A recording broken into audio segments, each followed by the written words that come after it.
tumultuaria y la tortura y desollamiento del joven Julio César Fuentes Mondragón, a quien le vaciaron las cuencas de los ojos y le arrancaron la piel del rostro, fue una acción planificada.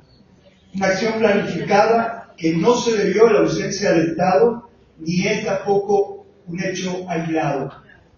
En este caso se configura la desaparición forzada debido a que los estudiantes fueron detenidos por agentes del Estado, seguido de la negativa a reconocer ese hecho y del ocultamiento del paradero donde los tienen secuestrados desaparecidos.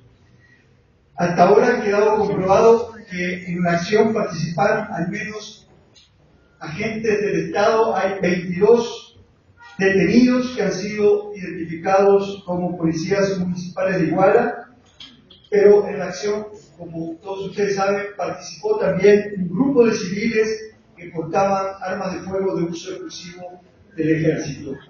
Como tantas veces antes, desde 1968 a la fecha, asistimos a una acción conjunta, mancomunada, de agentes del Estado y escuadrones de la muerte integrados por civiles que no debemos descartar pudieran estar integrados por los llamados agentes del orden, desprovistos de sus uniformes y que igualmente podrían dedicarse a tareas delincuenciales.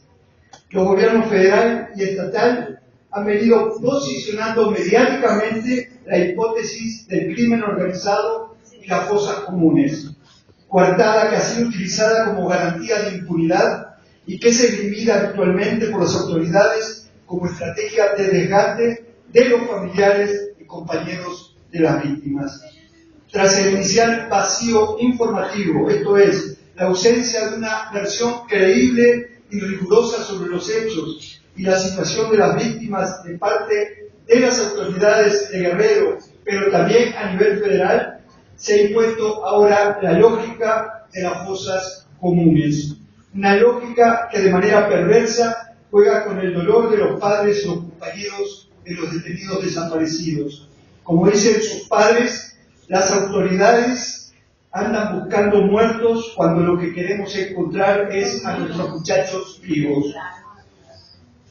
No era creíble que los hechos hubieran respondido a una acción inconsulta de un grupo de efectivos de una corporación policial.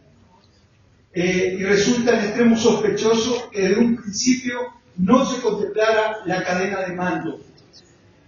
Es decir, que además de los 22 policías municipales arrestados, que pueden resultar en los ejecutores materiales de los hechos, y 19 de los cuales dieron positivo en la prueba de parafina o rodisonato de sodio, según los términos criminológicos, para ver las personas que han disparado, efectuado disparos, no se haya procedido a detener a ninguno de los comandantes que operaron los dispositivos del 26 de septiembre, o sea, el día de los hechos, y que eso permitiera escapar al director de la Seguridad Pública del Estado de Iguala, Francisco Salgado Valladares. Pero lo que quiero dejar constancia es que aparte de hubo comandantes que participaron en toda la operación. Ellos eran los que le daban las órdenes a los municipales, a las patrullas. Es decir, de eso no hay ninguno hasta ahora detenido, no se tiene noticia de ello.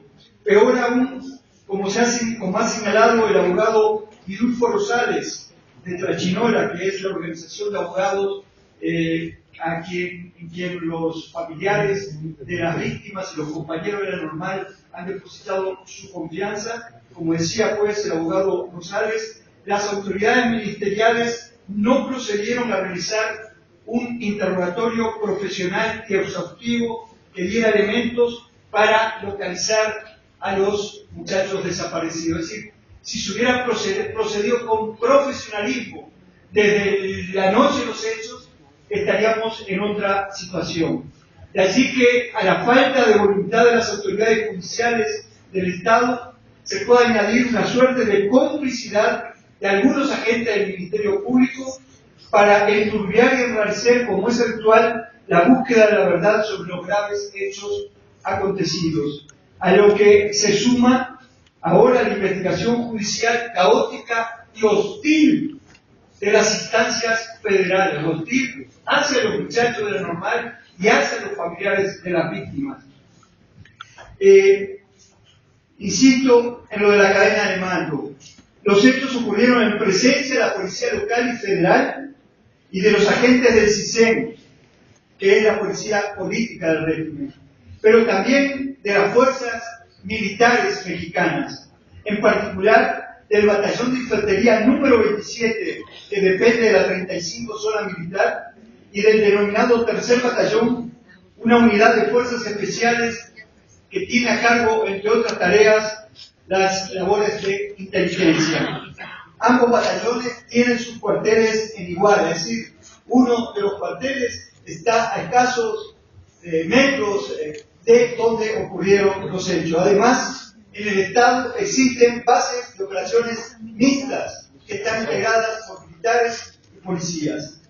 Es sabido que en estados como Chiapas y Oaxaca, y en particular en Guerrero, el control territorial lo tienen las Fuerzas Armadas, específicamente el Ejército, un ejército que en Guerrero actúa según la lógica de la contrainteligencia, es decir, del enemigo interno. Un ejército que vive obsesionado con la reaparición de la guerrilla y que, como dijo que como su mando supremo, el presidente de la República, Peña Nieto, tiene responsables ese ejército, sus instancias superiores, que han venido impulsando de tiempo atrás una criminalización de los estudiantes de la Normal, y a la vez es una criminalización de la pobreza, porque todos los compañeros y sus padres son campesinos pobres, no solo del estado de Guerrero, sino de los estados circunvecinos. Una criminalización y hostigamiento permanente de los estudiantes de la Normal, Rural y Ciro Burgos. A esa criminalización oficial de los muchachos de la Normal hay que agregar la campaña de sectarización y esta estigmatización clasista. Es decir, hay una estigmatización de clase a través de los medios de difusión masiva, en particular de los medios electrónicos, pero no solo. Hay un grupo de periodistas carroñeros que en circunstancias como esta lucran y cobran por hacer el trabajo sucio a las instancias del poder. Es decir, están en función del terrorismo de Estado.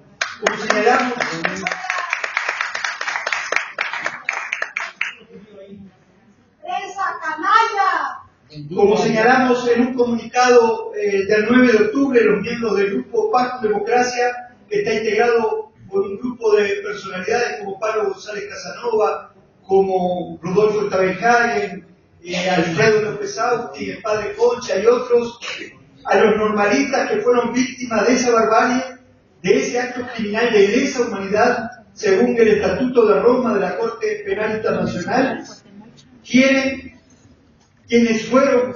convertir a los muchachos que fueron víctimas en victimarios. No contentos con quitarles su libertad y su vida, se sataniza su centro escolar y su tradición y se les quiere presentar como responsable del salvaje ataque que sufrieron. En ese texto se afirmaba también que en México delincuentes y policías han terminado por ser lo mismo. Políticos, empresarios y crimen organizado se protegen unos a otros. Y como lo muestra Iguala, un pacto de impunidad cubre a la clase política en todos los niveles. Su corrupción, sus tropelías y sus vínculos con los llamados cárteles no tienen castigo. Unos a otros se protegen sus espaldas. El país entero está de luto. Paz con Democracia acompaña en su dolor a los padres, familiares y compañeros de los muchachos asesinados y desaparecidos. Exigimos la aparición con vida de los 43 normalistas de Ayotzinapa y el castigo a los responsables de las ejecuciones sumarias extrajudiciales, de las torturas, de los tratos crueles e inhumanos y los responsables también de las desapariciones forzadas. Llamamos a defender el normalismo rural y a defender la educación pública de quienes, como Mexicanos Primero de Claudio X González y Televisa, buscan criminalizar a los muchachos de la Federación Mexicana de Estudiantes Socialistas de México. Y demandamos también el fin del pacto político de impunidad de los que mandan y sus sirvientes, es decir, de la plutocracia y los políticos, incluido Peña Nieto. Las muertes de Gabriel Echeverría y Jorge Alexis Herrera, los dos normalistas asesinados en la autopista del Sol en 2012, en enero de 2012, siguen impunes. Evitemos como sociedad civil organizada que aquellos hechos de 2012 como estos de ahora queden impunes. Vivos los llevaron, vivos los queremos.